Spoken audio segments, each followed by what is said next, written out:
नमस्कार। टुडे हिमाचल में आपका बहुत बहुत स्वागत है। मैं हूं आपके साथ भावना रनौट और चलिए देखते हैं दोपहर की बड़ी खबरों को फटाफट। हिमाचल में अंग्रेजों के जमाने की नंबरदार प्रथा समाप्त करने की तैयारी, सरकार ने की पहल। हिमाचल प्रदेश में अंग्रेजों के जमाने से चली आ रही नंबरदार प्रथा जल्द खत्म हो सकती है। इस प्रथा को खत्म करने के लिए प्रदेश सरकार ने कदम आगे बढ़ाए हैं। भू अभिलेख विभाग की ओर से जिलों से वहां तैनात नंबरदारों की स्थिति स्पष्ट करने को कहा गया है। ये निर्देश भू अभिलेख विभाग के पास मंडी निवासी की ओर से नंबरदार प्रथा को खत्म करने संबंधी पहुंची शिकायत के बारे में दिए गए हैं। जानकारी के अनुसार हिमाचल प्रदेश के मंडी जिला निवासी एक व्यक्ति ने प्रदेश सरकार को पत्र लिखकर उनसे राजस्व विभाग में नंबरदार प्रथा को खत्म करने को लेकर पत्र लिखा है। इसके अलावा उन्होंने इस पत्र में कई अन्य टिप्पणियां भी की है।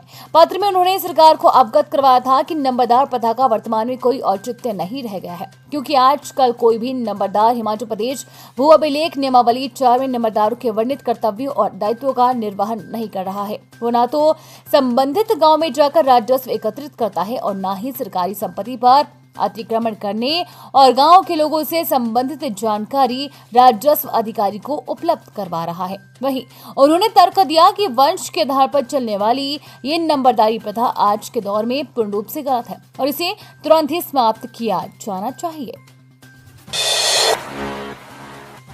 गत्ता उद्योगों में 50 लाख तक बढ़ी कॉटन की मांग, पुराने भी बिक गए, इसके लिए हो रहे प्रयोग। हिमाचल प्रदेश में इस वर्ष पिछले साल की तुलना में 50 लाख सेब के डिब्बे की मांग बढ़ी है। पहले टेलीस्कोपिक डिब्बे तैयार होते थे, लेकिन इस बार यूनिवर्सल डिब्बे बनाए जा रहे हैं। वहीं पिछले वर्ष की तुलना में इस बार 5 रुपए डिब्बे के दाम भी सस्ते हुए हैं। प्रदेश में 250 के करीब गत्ता उद्योग है। इसमें 100 से अधिक उद्योग सेब के डिब्बे ही तैयार करते हैं। पहले टेलीस्कोपिक डिब्बे बनते थे जिसमें 28 से 30 किलो तक सेब आ जाता था, लेकिन इस बार यूनिवर्सल डिब्बे ही बागवानों को भेजे जा रहे हैं।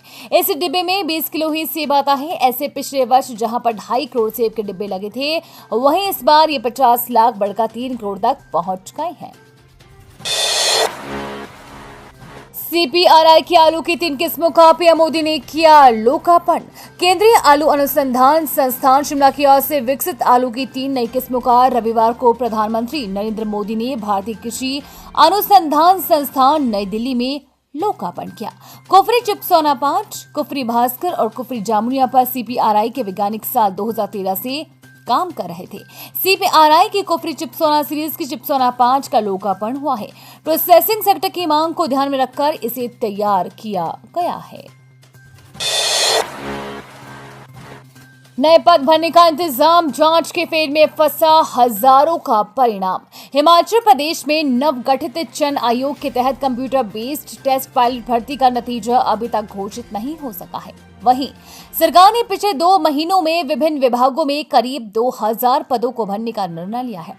चिंता का विषय यह है कि सैकड़ों पदों के लिए भर्ती प्रक्रिया को हरी झंडी मिल गई है, लेकिन पेपर लीक मामले के कारण भंग आयोग के समय में आयोजित 23 पोस्ट कोड की परीक्षाओं के परिणाम अभी भी अधर में है।